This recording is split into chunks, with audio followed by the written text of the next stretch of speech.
This video is actually a redubbing of a previous upload.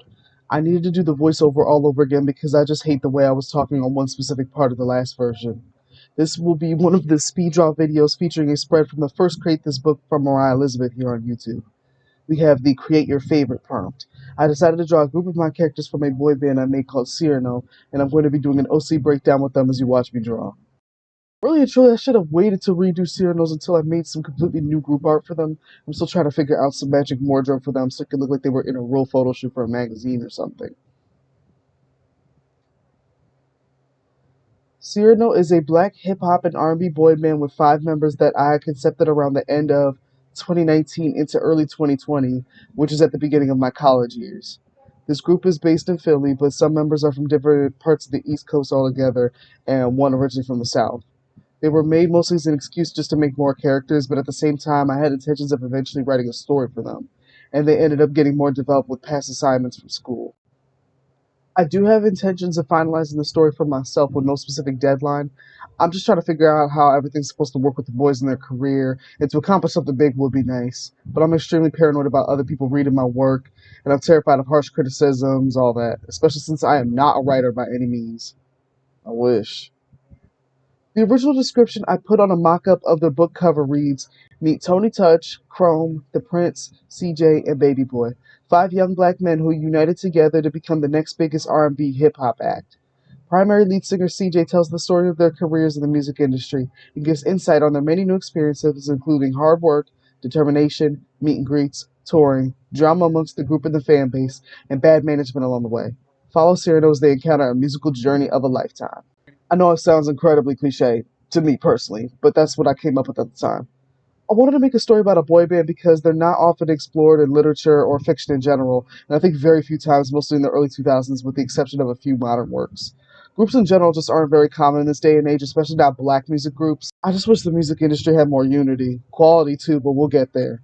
And hopefully it won't sound like a complete tangent this time around.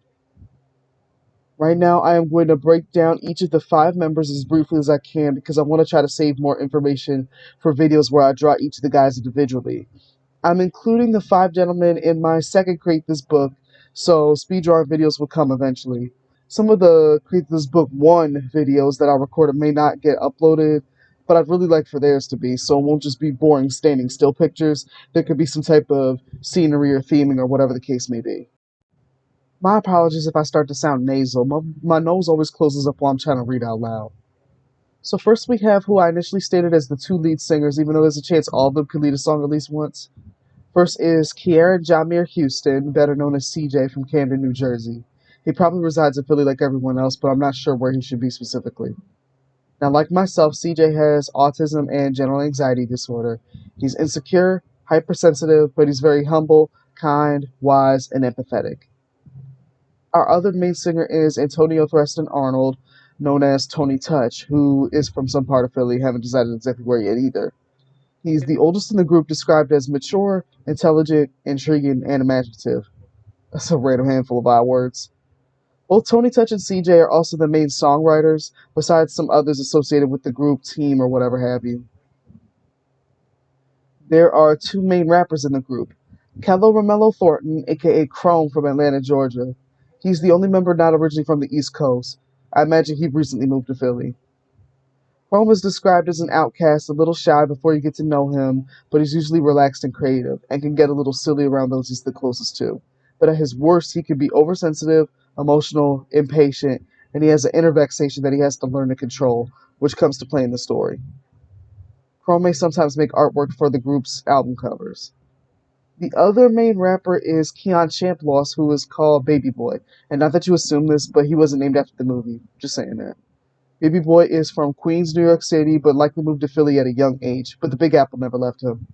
He is the youngest in the group, which is in direct contrast of how he perceives himself as an old head, especially when it comes to music, which is probably how you guys might end up perceiving me when you hear what I gotta say later on. He was meant to be the comic relief of the group. He loves being playful, goofy, and making others laugh. He likely makes storyboards and directs the group's music videos. He may not be the only director, but I figure in some type of way he might still fulfill that role. And the last member is Odell Trevante Burks, at least that's his name for right now, better known as the Prince. He sings, but he doesn't have the best voice. He's known for doing ad-libs. Prince is from Center City, which is a part of Philly, and he would be described as conscious, unique, outspoken, and some may view him as slightly bratty and uptight, but he sees himself as precise and very opinionated. The Prince may serve as one of the group's stylists, as he has somewhat of an eye for fashion. In the initial story concept, CJ was meant to be the main narrator, as he describes everyone's, but especially his own experience getting used to working with others, making music, choreography, meet and greets, fans, and eventually touring. CJ was the initial main perspective because the fact that his anxiety would especially affect how he views everything. Like maybe he tells about doubts he has, whether he or the group as a whole is really good enough, especially in today's time, with people seeming like they're not really checking for this type of genuine music that they produce anymore. I also consider Tony Touch being the narrator because I think he enjoys writing and storytelling, but maybe both of them do to an extent. Tony probably has more of an observant side than CJ, and he can give you real details. But altogether, there's a chance that all five of them could share their perspectives in the story, just like how we've had with the Cheetah Girls books, which I still haven't finished yet. They were a book series before they made movies. I wanted to make a video of me drawing what I thought that they would look like by the book, because even though the books didn't have the best writing, Disney butchered the mess out of those ladies. And they keep trying to massacre the franchise. They need to just leave it alone. I think in those books, everyone got to narrate except for Aqua's twin, Angie. Yes, she has a twin. Apologies for the mini ramble. Back to Cyrano, obviously they're individuals with different voices from different cities or parts of cities, and overall they have different experiences and perspectives. They all have their own struggles or their own highlights that they want to expand on. It makes sense for all their voices to be heard, and it would just be nice to share the way that I think all five boys would narrate. Some may be more conversational, somebody might write more like a poetry book, someone else with meticulous detail, but I also need to make sure nothing sounds super jumbled on the final products. Overall, though, maybe CJ should just be the main POV. I really don't know. There is one particular piece of the story that I conceptualized before that I'm considering tweaking some. One piece of which I made a comic about in college for a class that I hated, but I hated so much about school in general. One of Cyrano's managers, who is a super old character of mine named Gerard Fairmount, yes, that's his name. Those are two neighborhoods in Philly. Gerard already seemed like he low-key had issues with some of the boys. He was overcritical about how they sang, about how some of them carried themselves, stuff like that. And there's supposed to be a part of the story where the boys are performing while they're on tour, but due to a heckler in the audience, which was one of my characters in a series where I was roasting rapper names, which I was going to make a video on, but I can't get a script together. Chrome interrupts their performance to tell the heckler off, and then he backtalks at Chrome, which causes Chrome to threaten to fight him. And that's just what happened. They broke out in a fight in the middle of the show. This is going to cause Gerard to later fire Chrome for acting up. Like in the sense of he kicked him right out, and he didn't even have the chance to say goodbye to his bandmates, and the rest of the guys found out the hard way. The remaining four members, CJ, Tony Touch, the Prince, and Baby Boy, had to continue without their fifth piece to the puzzle, and were trying to figure out a way to get rid of Gerard behind his back. Or the other idea could be that Cyrano was put on a hiatus until the guys were able to recover and Chrome could get it together, so to speak.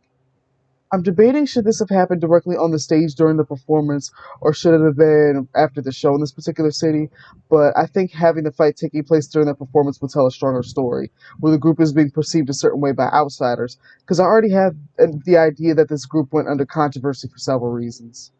This is kind of giving a lot away about a character, but one reason being that people were speculating that other notable people who auditioned should have been in the group instead of certain members, especially the Prince, because he's looked at as a nepo baby because of his parents, or maybe only one of his parents, being in music or show or TV, some business of that sort.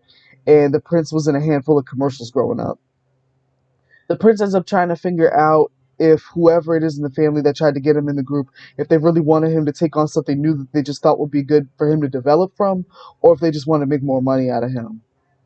I had an idea that the Prince might have eventually quit the group and would work more in the background instead. Maybe some thought CJ wasn't really meant to be in this position, especially since he was caught crying a lot behind the scenes from stress and being overwhelmed, despite the fact that CJ always bounces back to the best of his ability. Some thought that Chrome shouldn't have been in the group at all, because people thought that he was corny or trying too hard to be tough or a bad boy, or thought he was on something, if you know what I mean. Which is what their manager Gerard was thinking too. Some other events would eventually go down, I haven't figured out exactly what, and Gerard was actually supposed to be fired from his position as manager or co-manager. I say co-manager because the other manager of Cyrano was going to be an even older character that I had named Warren, but I kind of put him to the side because I'm not fully attached to his character. If I figure out who to replace him with, I should probably keep the co-manager idea so that way Gerard can have a direct contrast and so he isn't in full control as he wants to be. Or is it better storytelling if he's the main one in that position? Before I wrote that with Gerard trying to get rid of Chrome, he was immediately trying to find a replacement for him, someone who probably looked just like Chrome and gave off the exact vibes he did. But maybe the rest of the group was trying to convince Gerard that there's no replacing Chrome. Or Gerard was about to call it quits altogether, just because he couldn't fully control how he envisioned Cyrano, which wouldn't be fair to the boys at all, stripping their opportunities away from them. Control might be looked at as cliche in stories like this, but it's a reflection of reality. That's how it is in the industry. Higher powers always want to manipulate artists into what they want, especially because in the end, it's usually always coming down to money. It's always about what's selling right now. That's how I feel personally. Like there's not a lot of genuinely made music now. There's not a lot of genuine R&B now, we'll say for example, because now it's either singing rappers, rapping singers, people saying back then you didn't want to fool with me, now I'm getting paid, you want to get with me, even though that's usually rap, but like I feel like it carries into the R&B side. Or what I wrote to be ratchet love, hypersexuality, explicit, and just stupid lyrics altogether. Unnecessary cursing and vulgarity, no genuine love song. I'm sorry I repeat the word genuine so much in the script because they think a subject like that is too soft or they don't want to sound like punks or whatever these people say. It gets worse than that, and I'm so sick of people talking like that. And to me, some people's voices or cadences just suck. But that is a part of what I meant by there being like singing rappers and rapping singers. I'm too embarrassed to imitate what I'm trying to explain, but you might know what I'm talking about. Of course, this expands to various music genres. And then there's the idiots out there who don't even care about music and only see trying to get in on this stuff as a cash grab, which is disgusting and sickening. There's some aspects I'm missing or can't describe too specifically at the moment, but Cyrano was meant to be the opposite of the stuff coming out nowadays. They're focused on unity and brotherhood, making music that actually sounds like there was effort put into it, that shares messages, whether generally positive or challenging and thought provoking. Of course, they have their one offs, the more fun songs, but with some of the song themes I had in mind, I had to mention that aspect. I had ideas written about Cyrano making a really important song about taking your time and not rushing into sexual action in a relationship, which is a clear contrast against all these songs now being nasty like 24/7. I know there was stuff like that in the past. It seems like there's not a ton of balance right now. Even back in the 90s, there wasn't enough balance, but again, I'm trying not to go on a tangent. People always make the excuse, I'm grown, I can see whatever I want. I make music for other adults. But honestly, some of us adults don't even want to hear all that raunchy garbage. The Cyrano song explains that being in a relationship with someone goes deeper than just sex. It's about forming a true bond with the other person. It's about love. It's about respect and empathy. I don't have confirmed ages for the boys at the moment. I said that they're like in between certain ages, and I usually freeze characters' ages in one place once I do confirm them, so it's not like they get older as time goes by. But if I were to write the story in POV of years going by, then this is the type of song they probably. This is the type of song that would probably be on like a second or third album when all the guys are above a certain age, so it won't look creepy, I guess is one way of putting it. Maybe it won't look creepy because of the subject matter of the song, like what they're trying to, like the message they're trying to convey. But I'm just conscious of that type of thing. They got people saying and doing things in music that's just inappropriate for their ages, and I am not about to do that. Which is the exact reason why I need to change their group wardrobe because I don't know why I dressed the Prince like that.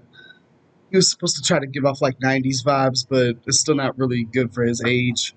I wanted them to have a song criticizing people who try to flex their money or their so called earnings on materialistic things like cars, jewelry, all that.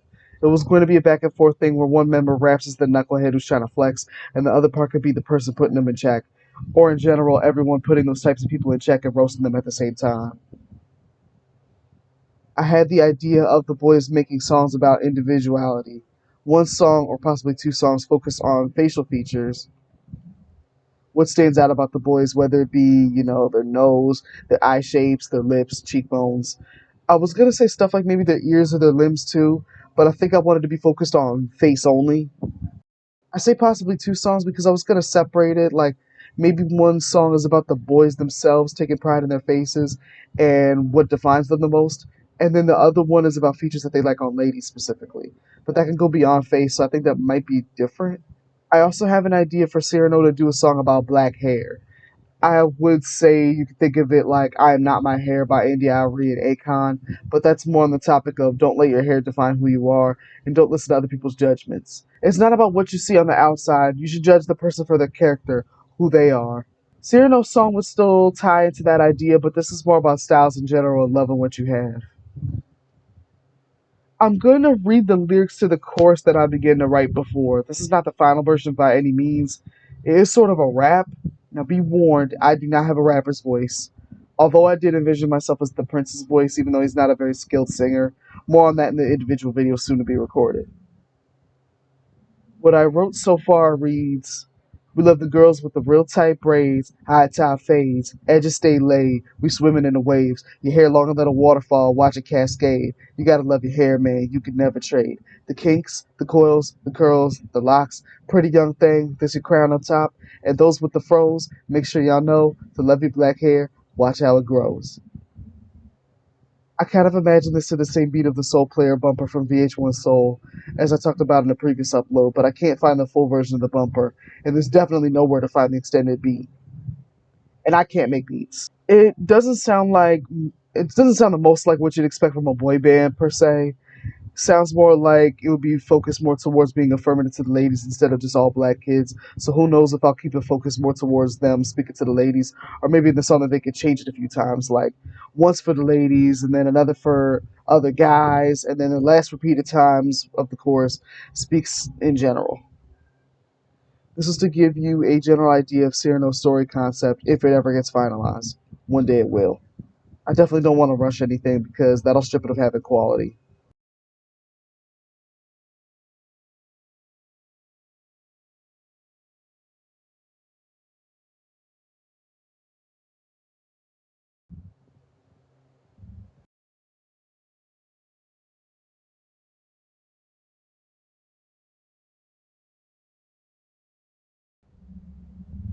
I'd like to thank you for watching. If you made it to the end of this video, please give me a like, a comment, sharing your insight, thoughts on the artwork, the story concept, whatever you could do.